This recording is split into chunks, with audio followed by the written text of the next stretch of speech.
All of the views and opinions expressed here are those of the individual speaking and may not be representative of Konig American. At times, language may be considered vulgar. Listener discretion is suggested. You are now listening to the Konig Behind the Wheel podcast.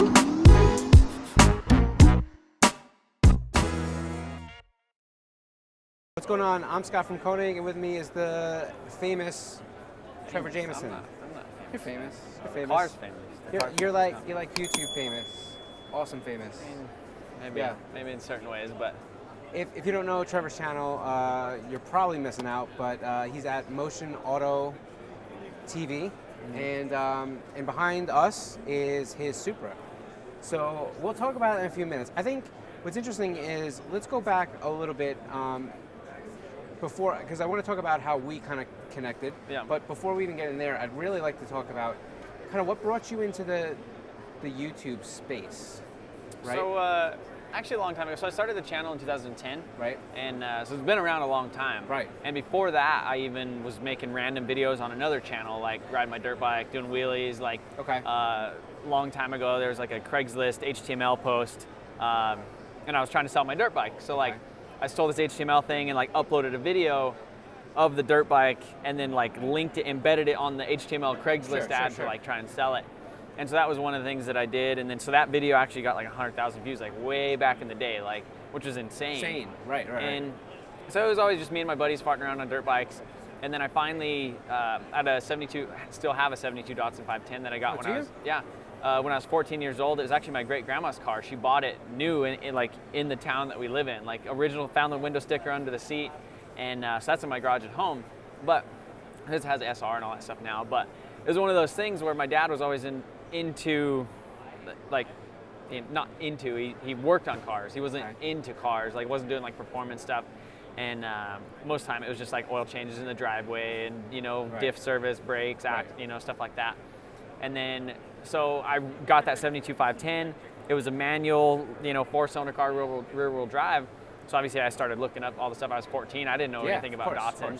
And so, kind of figured out like the pedigree of the, how good they were as an actual chassis and like the racing history. I figured out that you could swap an engine out of a 240 SX in it. So that was the first thing I bought was a 240 to yank all the engine and tranny out of that. So I K-swapped that. Started doing some of that, did a little bit of that on that channel. Was watching some other YouTubers in Canada where they actually did like every 2 or 3 days they'd upload a video, kind of like what they were doing, like the projects that they were building and stuff like that. And this is still 2010 time? I was probably 2009, 2010, maybe 2008 a little bit, just because that's when we were watching. That was kind of leading up to that. And that was when I was making those other random videos on the other channel. Yeah. And I was like, okay, like I want to do like an automotive channel, like a theme where it's like, it's not me messing around on my dirt bike with my friends. It's like, all right, we're building a car. And so if you go back to 2010, it was a Mustang. It was basically a drag build. And I built it in like a week, bought a Mustang off Craigslist, had like Bondo like dripping down like the the door sills and stuff to where like when you open the door it cracked the Bondo because they like just layered it in, globbed it in. And, So that was actually the first car I ever painted. It was kind of like a practice thing because I wanted to paint the Datsun. Okay. You look around, you ask somebody how much to paint this car and how long is it going to take, and I'm like freaking 14 years old, 15 years old. Right. And so then it was, so I started doing a bunch of research, painted that just for fun. Okay. And then just kind of snowballed from there, just started working on, little projects here and there, like buy something on Craigslist, kind of do a little, flip on it, upload a random video too of burnouts. Kind of was stagnant for about a year or so, and then I started getting into like drifting stuff. So then I kind of started building like a drift car, and then did a couple little videos like a K, blew it up like 13 times, and did a bunch of stuff. And then when I think I really started uploading like a build video is when I swapped the LS1 into my 240 SX. Okay. And so there's like I bought a Camaro off Craigslist. It was like tranny shifted like crazy. Full dropout, swapped it in the 240, like super budget, like bunch of random little eBay trinket stuff and stuff from AutoZone just to kind of get it going. And started drifting it, kind of showing my experience from behind the scenes, and then was still kind of working on cars, kind of on Craigslist type of thing. And then from there, it kind of was always like I started finally getting consistent. I did Motionautotv Mondays, where I'd upload a video every Monday. Like no matter what it was like last week's, BS of, Craigslist adventures, or I did a burnout in, whatever, the 240 that I was messing around with. Yep. I bought like an Evo, and just, they were all over the place. But at least I was on a consistent schedule, and then finally started kind of condensing the videos down more of like, oh, this is what I did all week, to, all right, this is what I'm doing today, or accomplish something, versus just a week's worth of random clips. So when did that change happen, where you kind of realized that there's going to be a more defined schedule and a lot more episodes? I'd say more 2013, 14, somewhere in there. Okay. So was the goal ever in that time for any monetary presence, or was it just kind of the love of kind of taking what you did and kind of putting it out there for the world to see? I knew that there was potential for it, monetarily wise, and I knew that eventually, kind of, it was like you could almost foresee like automotive TV shows, the BS that they kind of do and get away with, and like how much money they just throw at stuff. Oh yeah. To kind of make it done, like to make it happen. And I was like, well, I'm a freaking kid. Like I've never done this.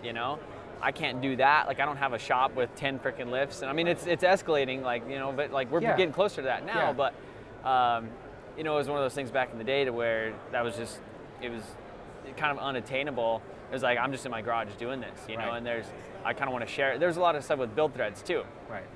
So it was like, instead of like uploading pictures to a build thread, like I would actually post links to my video from the week. It was like, hey, this is what I did this week in my build thread, instead of posting 20, 30 pictures. But yeah, I just kind of knew that was going to be the future, as well as like, getting discounts and sponsor stuff on parts and all that. Yeah, and I mean, I came out here to SEMA in, I think, 2015 with like a little pamphlet. Like I still have it, and I was like passing it around as like 4,000 subscribers. I was like, I get 100,000 views a month, and gaining. I think I was gaining, almost 1,000 subscribers a month then. And I was talking to all these companies about, my YouTube channel and all this stuff, and they're like, nah, man, we sponsor this car that's, at this road course that has our sticker on the side of it. And I was like, I don't want a sticker on the side of it. I'm gonna make a video about it. Like, there's going to be 1,000 people like tomorrow that are going to see this video, versus maybe 20, 30 people. You were right in that trench of, especially automotive. Automotive tends to be a little bit behind the curve as far as kind of some of those things. Yeah. And what's interesting is you were probably right in that mix of YouTube not really being a thing and on people's radars and marketing an area where it was like, influencing and influencers and views that's a thing. And so now you're kind of you were trying to grind it out. Oh yeah, like when I first came out here to see him, I felt like I was talking to dinosaurs. Right. Like it was like I would literally go to like the dinosaur marketing dude of like the company, and they'd be like, like what magazine? And I'm like, magazine? Like, what's that? Like, it was kind of funny, but yeah, now it's just funny. Like some of those companies like reach out to me, and I'm already working with other companies that were more open to the idea and concept, and they're obviously progressing ahead, as where the other ones are kind of falling behind. They're like, man, we should have been doing this, or so it's just kind of, it's crazy. That's definitely, I'd say, the future, it is. That's where everything's going. 100%. So, and it's interesting because like you're all self-taught. Like you're right. You're not. It was like formal. It was mostly just like watching YouTube videos and doing it. Like go out to the garage and, it's. I feel like I have a pretty, can kind of pick up and like intuitively. Like I did a lot of construction stuff with my grandpa, and so I've always been kind of mechanical. It was like when I was in middle school, it was like the nitro RC cars, breaking those things, blowing them up, tuning them, swapping engines, breaking axles and control arms. And so I learned a lot of like, basic mechanics stuff then, and then you just transfer that over into a car with a different tool set. So, which is interesting. It's like kind of how I got into cars. It was like one of those things where, I just wanted to build a car. And so I took it apart. Yeah. And then when I had parts laying on the floor, kind of had to put them back together. So then I put them back together, and then the car blew up. And then I had to take it back apart, and then I had to go find more parts, and then I had to put it back together. And then, so there was a lot of trial and error, and luckily, there was no big social media thing when I was like really trying to get into it. So everybody used to have hangouts, We used to, everybody come over, and it would be barbecues and pizza hangouts, and everybody would be wrenching together. And you kind of learn from everybody else's experience. Yeah, some guy kind of steps in and is like, oh yeah, I've done a head gasket on something before, and they're like, okay, yeah, this is how you time it, and you're like, oh yeah, there you go. Right. And like for me, more so it was like that, like on the internet, with like watching other people. Yeah. And it like Eric the car guy. Yep. Like tons and tons. Like he was massive, and he's got this huge thing. And what I love about him is his content never really changed. Yeah. His format was always the same, and he put out a lot more content. But he was super true to who he was. Yeah. You know, and even to the point where he had so much subscribership, he actually backed off and said, I'm going to take a break for a while because, you know, there's a burnout thing there, you know? Yeah, and I mean, just videos like that, and that's kind of one thing I've tried to do is like kind of give back in the aspect of, you know, kind of explaining stuff to where it's like, it's not necessarily like a super pretty, amazing video, right, you know, where it's edited and it's like, oh, that was awesome to watch. I kind of want it to be like there's somebody to learn something, or, you know, they have more so like confidence to go out in their garage and tackle the project versus being intimidated by something. They could be like, oh, look, Trevor did this in his garage, or Trevor did this, or he showed how you sand and paint stuff. And like, you know, it was one of those concepts like with like on my Datsun, I want to repaint it, you know, it was the second car I ever painted. And it turned out decent for what it was now, but like compared to this thing now, it's like I want to strip that thing all the way down and like redo it. But it was just, you know, back in the day, that was like, I didn't know that you needed, you know, if you put a coat of high build primer on it and use the guide coat to see the scratches, you wouldn't have scratches. That like when you look down the side of a car like this and you see that it's just glass and super smooth, I was like, I thought they had to come out of that like straight out of the gun. I was like, why does mine have orange peel, you know? And like, you're like, okay, I cut and buffed this thing for like a week, you know, like when I first got it done to make it look like that. It looked good, but you know, not like that yet. You know, it's interesting. It's kind of like an artist when they do a progression, right? Like if you're a photographer or something, like you chronically take pictures and you think this is your best work and you kind of put it up there in your portfolio, and then, you know, a year goes by and after you've been taking a whole bunch of photos, you look back and go, well, that one sucks. And then you kind of like want to put that one forward. And that's kind of with builds. Like, you know, if you look at, and I know I go through the same thing, like I look at some of the cars I put out earlier, and if I'd known some of the things I knew later, I could have done a much nicer job and probably more proficient. So that's kind of what your channel is. It's kind of a documented online like the progression, portfolio of kind of everything you've done. I think it's interesting because you do tackle almost every facet of the car build. You know, and you do it all there in your garage. So that's space, because you don't do mechanics, you're not a repair shop. You don't do that stuff really. At what point did you kind of get the space that you're in now? So my dad had a 3-car garage. And basically it was my dad and my brother and me. So we all had like basically, your own bay? We all kind of had a bay.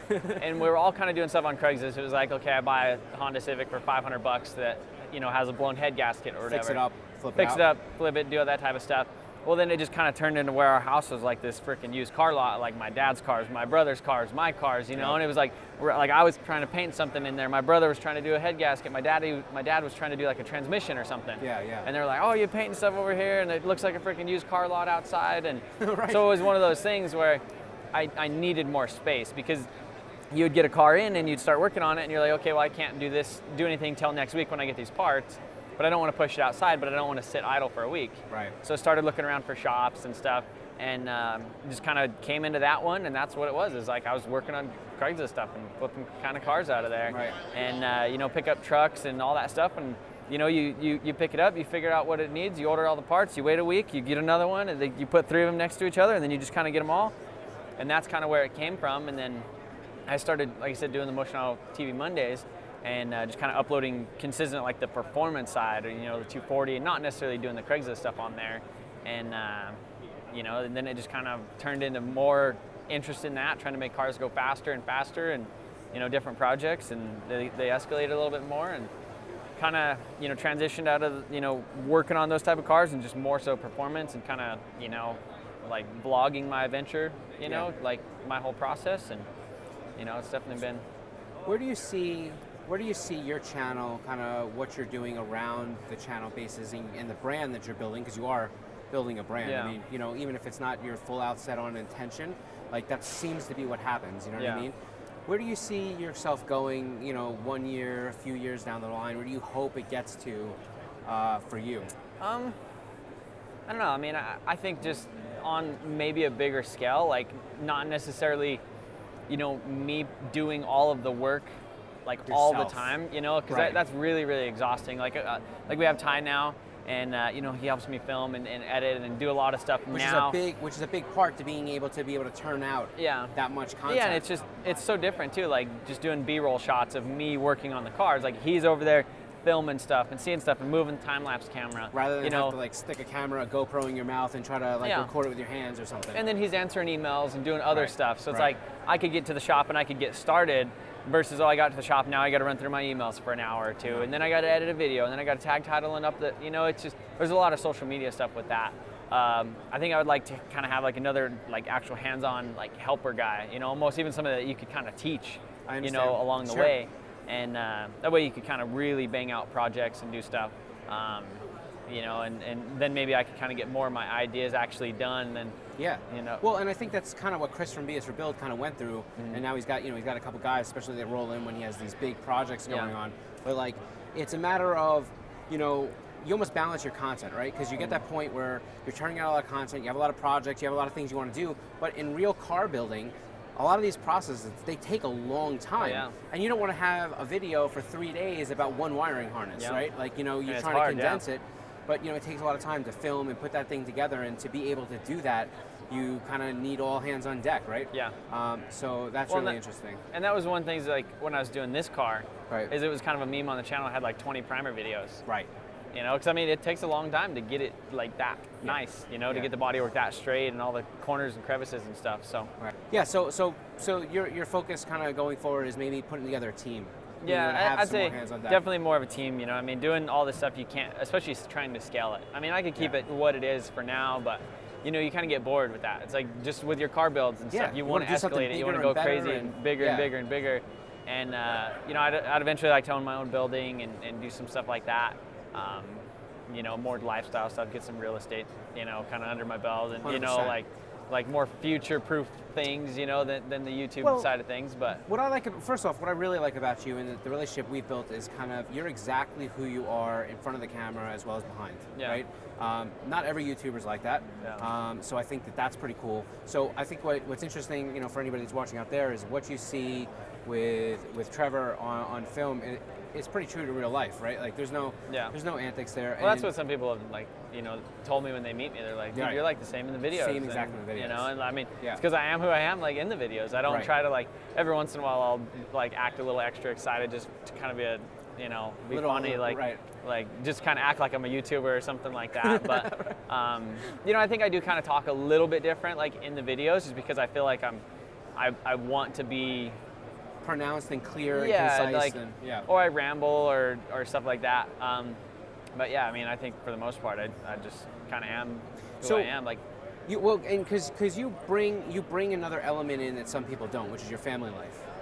A little bit, so I try not to go too crazy. Obviously, like Jamie and the baby on the internet, like they're, I want to keep them safe and protected. But I do think that's another aspect that a lot of people, like I feel like a lot of people see and respect, because they have, just like you have family at home, and like I ask you about your kids, you ask me about my daughter, and it's like, it's that other thing, and like people get so excited when they see Carson or Jamie on the channel, and they see that they're doing well, or that, they see that like we're able to kind of make it work with this crazy hectic lifestyle, and stuff. I mean, it is challenging sometimes, working 100%. In the shop, super late, or coming to conventions like this, but she's amazing, and she supports everything that I do, and I think kind of showing that too, it's like kind of like the goals thing, like I know. Like if he could do it, if he could build a car like that, if he could get a girl like that or have a family like that, like I can too, know. And I mean, it might not happen tomorrow, I mean, like stuff like that takes time, and definitely like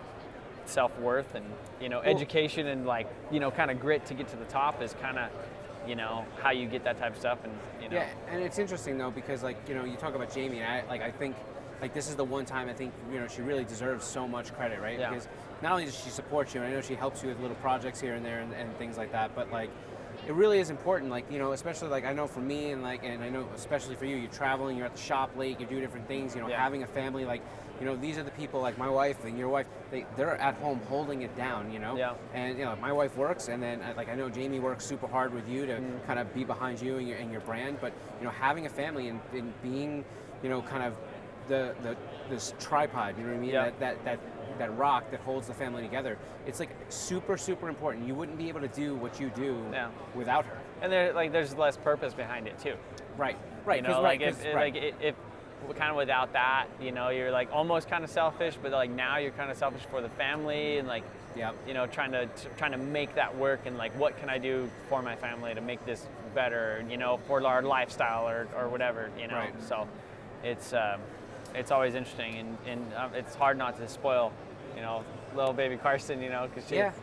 like, I kind of don't want to give her anything because, like, I You feel want like her that, to be able to earn it, like get and that because whole. that's kind of how it was with me. Like my parents, you know, growing up, they didn't have a lot of money and, Yeah. you know, credit card debt and all that stuff. So they're really good examples of kind of like what not to do in certain situations. I understand. And so like for me, that was another thing. Is like I don't like debt. I don't like credit card debt. I'm like the same way. I mean, Yeah. I If I absolutely can't hate. buy it, if I can't afford it, I don't want to buy it. Yeah. Yeah. Or like even when somebody gives you something, you're like, Yeah, like I don't need like yeah, I didn't earn that or whatever, and it's just kind of weird. Like, you know, I kind of want to try to put some of that into her, you know, but you also want to give her a bunch of stuff that, you know, you want to spoil them. So it's a hard balance, but. I think as a parent, we run into that whole thing. Like, you know, you want the best for your kids, you want the best for your family, and you want to teach them all these life lessons, but in the same respect, you don't want them to.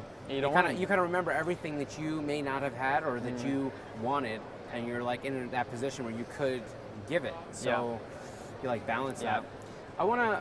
I want to ask you, well, first off, I want to tell a quick story about kind of how I met Trevor, and how Konig linked up with you.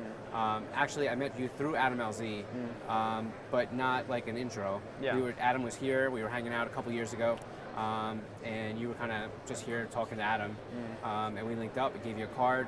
We didn't really do too much after that. And then, you know, randomly you'd reached out and we started working together. And, you know, one of the things I had said before that's really important to us and for, you know, for people out there is that, you know, we did walk before we can run. It's not like you came at me and you're like, give me everything that you could possibly give me. But, you know, we developed this relationship where you could ask me for something and I could tell you what I had or what we could do. And you've always been pretty true and real and loyal. So that's it's like a big thing, you know, like that people can take with them, that, you know, when you're building a relationship with somebody, it doesn't matter what size or what you have to offer or different things, to be able to be genuine, be real, kind of look at the value trade on both sides, you know? Yeah, for sure. And there has to be value on both sides, you know, and you can't walk up to a company and see Konig and be like, oh, you guys are, you know, this huge company, like I need like my truck and trailer wrapped and all this stuff, you know, it's like, you know, but it's nice working with you guys, knowing that, like, building a car, it's like, that's just one thing that I don't necessarily have to think about. And it's like, man, you guys make sick wheels and stuff that works really well with like my audience base. It's not a, you know, $6,000 set of freaking custom forged, crazy spec, you know, stuff. And, you know, it's like you have stuff that works well kind of on a lot of the platforms, you know, kind of all over the spectrum. So. Yeah, you know, and we put a pretty large emphasis on that. And, you know, what I like about you is that you do so many different forms of motorsport. You know, like, I mean, you do your own drifting and now you kind of almost, you know, besides just doing the building of your own vehicles and stuff like that, on the flip side, you had a kind of a weird year this year, kind of working on the crew team with Adam, right? Yep. So what was that like, a difference kind of working on somebody else's program and kind of being in that FD circle this year? I mean, it was really cool because everybody, I mean, it actually being on like a team, and it kind of made me want to structure my, you know, shop and lifestyle and stuff similar to that, you know, and that's one of the things I always like about kind of hanging out with Adam is like, you know, seeing what that looks like, you know, kind of like the next level, and, you know, like that next level thinking and like taking it to the next level. And, you know, obviously like his time is very important, and like spending it on certain other things, and it's like he gets the right people for the job essentially, to where he's not running around like with his chicken with his head cut off, you know, which I feel like sometimes, you know, trying to do everything myself. And it was really cool because, you know, like in high school, I mean, I was working on cars and doing stuff. I was never like part of a team like doing baseball, football, you know, any of that type of stuff. So it was cool, like being on that. You know, it's like, all right, this is the goal for today. This is what's happening. Like, we're trying to get on the podium. We're trying to do this. Like, this is your job. This is your job. And kind of just being a part of that whole like flow of stuff. Yeah. And you know, obviously it's pretty hectic when you're out there on grid and, you know, stuff happens. You wreck a car. He wrecks a car. Right. But right. You know, it's like at the end of the day, you know, when you're all packing up and, you know, you're all talking crap to each other, throwing stuff and having a good time. I mean, that's kind of what all that stuff is all about. So. What were some of the big learning curves that you have gotten from some of the other YouTubers like Adam LZ and stuff like that maybe apply toward, you know, to kind of like you said, you saw where he is now. Yeah. He's a much larger scale. You know, what kind of tips or things did you pick up there, kind of to maintaining your channel? And then the other thing I wanted you to kind of quickly go through is, what big things did you learn this year working within the FD ring? Yeah. I'd say the Tips to growing the channel. I'd say like the collaboration side of things. Right. You know, like working with other creators to where it makes sense for kind of both of you. Right. You know, and there's value on both sides of that, because you don't Yeah. want to ever do like a collaboration where it's just one-sided, where you know you have this big channel and this little channel, Which and that's could- kind right, of that's which kind could of be how tough. and that's kind Yeah. of how it was with me and him. Like he was this really big channel, but I was like this little channel, and it's like he Right. kind of had this exposure, but I had this knowledge. You know, and it was like, Especially, right, especially like in the most visible part of that I can think of, like on Adam's channel, is in Nicole's swap, oh yeah, right? Yep. You kind of flew in that's kind of where our relationship really, like, it turned from like, oh hey Adam, like, hey, you know, How like, you doing? Nice yeah, to see like, you, to like, oh, like we're friends now, Right. you know, like, and it's sick because we had that really good trade-off of, you know, I got like the promotion for my channel and kind of being able to showcase my workmanship or my knowledge on his channel, but he also got to do this crazy build in his garage in 3 days. You know, and I think that changed a lot of stuff for him too. Yeah. On his next builds, is because, you know, he kind of knew, hey, we can do this in 2 or 3 days, or we can do that. Right. Whereas like before, he really didn't have the confidence to do that, because that was before, you know, they Yeah. had the shop, and you know, Alberto Right, had he his the shop, lift in but he had the lift in his house, and it was kind of like the first maiden, like, let's do this whole Yeah. swap build and like get it done short period oh of yeah, time. yeah, it was like 3 days. It was crazy. Yeah, yeah. No. So I want to talk about the car. You know what I mean? It's right here behind us for people listening on iTunes. You know, we're at SEMA. Real quick, I want to give. So Trevor reached out to us last year, 2018. Well, not to us. We were talking. Yeah. You had just finished this car, and it was right. It was a good time that this car could have made a SEMA appearance, and it would have been fantastic. Yeah. So it was a really good point last year when we met up about how, you know, that would have been a great time to bring this car to SEMA and stuff like that. So you had talked to me, and we were kind of saying, like, you know, do you have a SEMA spot? Yeah. It'd be cool to put it in your booth. But we had already, you know, we filled those spots months before. Yeah. So now circle around, we're in 2019. Yeah, the car has been out for a while, but one of the things that I had said was, hey, you know, I reached out to you. I'm like, you know, you have any interest in maybe still getting it to go to SEMA? Yeah. And you were like, yeah, like that would be pretty cool. Yeah.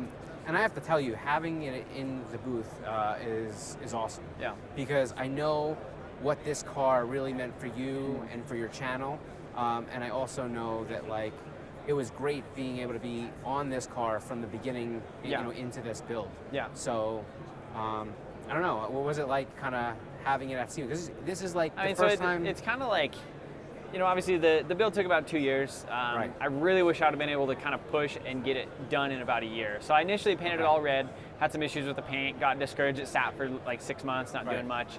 Kind of got another, you know, hair, you know, like a little spurt of energy, and then painted it, you know, kind of the black and red. Right.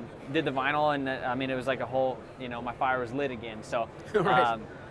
you know, that was really nice. We got, but then kind of the videos were doing really well at the beginning.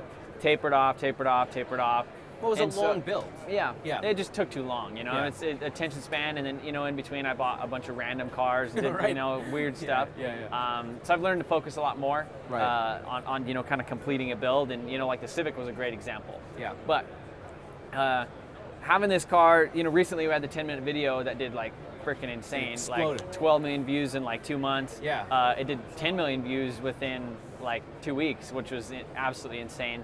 But like just having people see it and see the work that went into it, and like be like, wow, this was that car. Like, I can't believe it came from that to this. Yeah.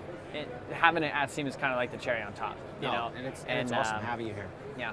So, It's and then, I mean, the new wheels, I think the new wheels look freaking sick on there. It's kind of, I think it kind of ties the whole theme all together, and, you know, especially lowering it down on the 18s, getting it more low, and hopefully I don't scrape the bumper Right. too much now, but.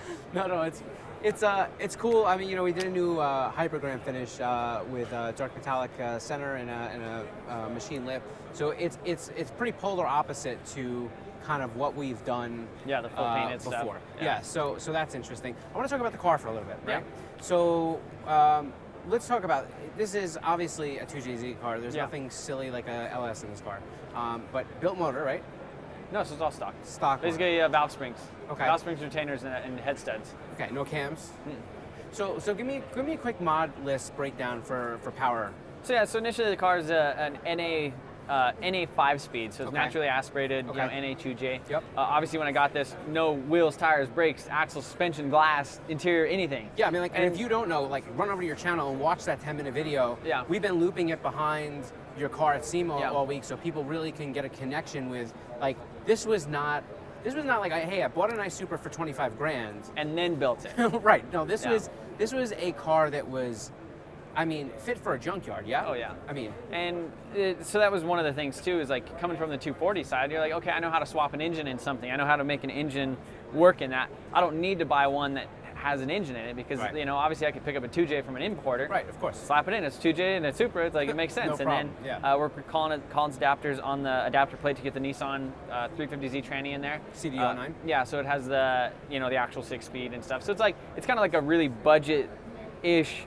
Like amazing car twin too. turbo, yeah, and it's like twin turbo 6-speed, so you still And have. it's the VVTi, Okay. you know, car. So it's Yeah. like, I didn't, you know, buy like a custom wiring harness or I didn't have to do, you know, get a car with like an engine wiring harness because those things and are do expensive. a lot of different pinouts and different Yeah, things so like it's that. like I use like a wiring specialties harness, ECU master ECU, like full fuel system, all from scratch. Right. And you know, just being able to kind of put those pieces together on a blank slate versus spending 20 grand on something and then taking pieces off that it was a running driving car, made it worth 20. Yep. Like now I have probably less than 20 something into this whole thing, understand. you know, with everything, and it's like that. Yeah. It's my freaking car. It's all built. Everything's touched.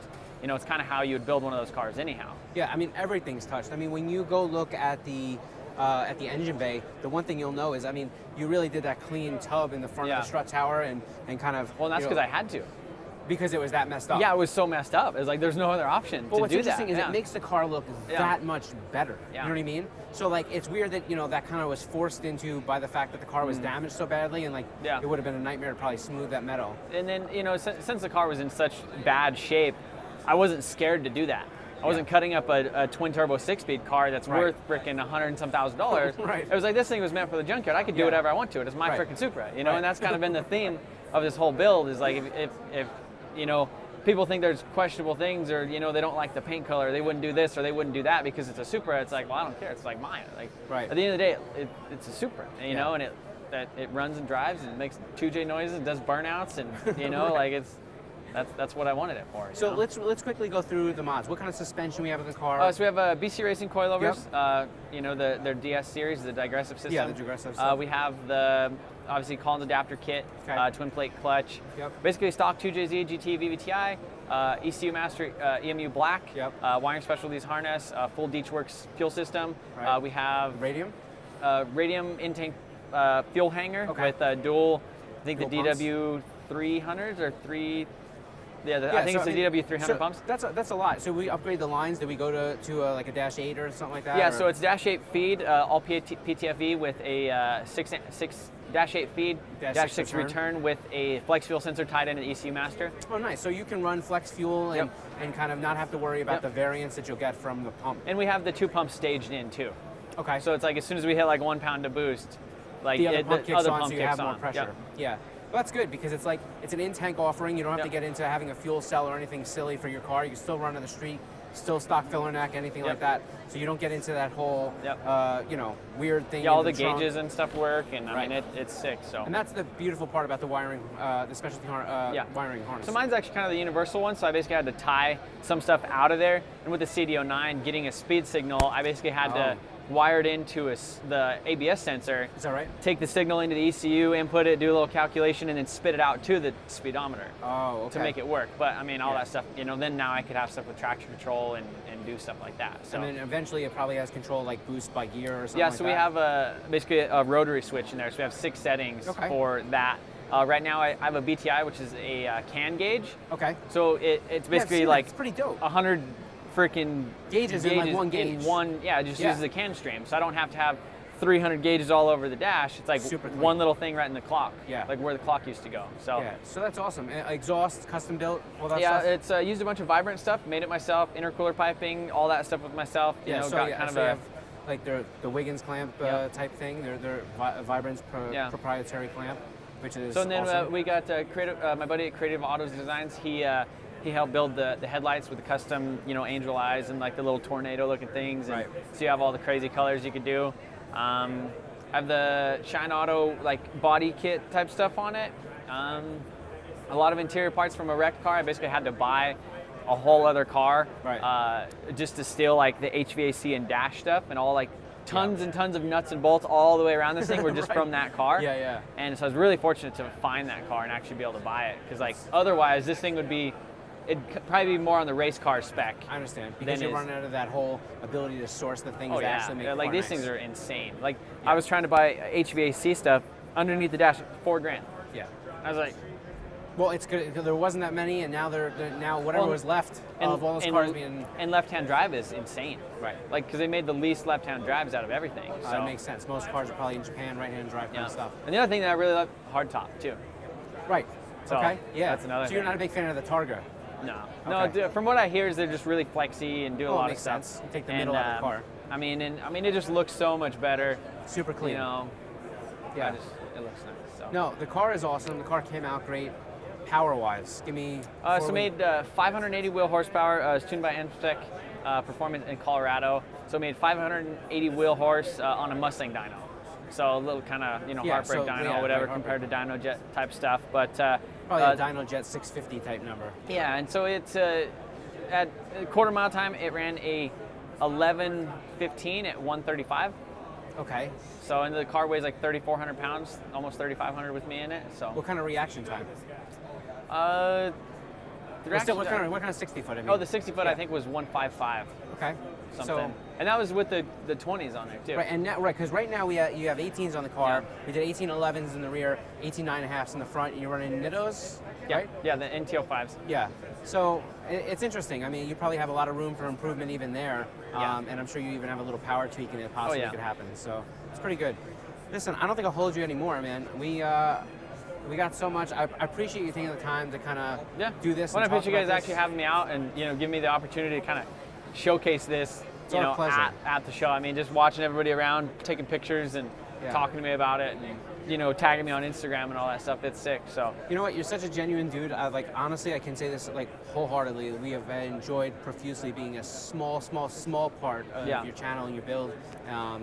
And it's just been great to have you here all week. So sweet. Thanks, man. Thanks, Scott. Yep. All right, so that's it. We're out of here. More info on the podcast. Head over to konigwheels.com/podcast, and make sure you like, subscribe, all that good stuff. We'll catch you next time.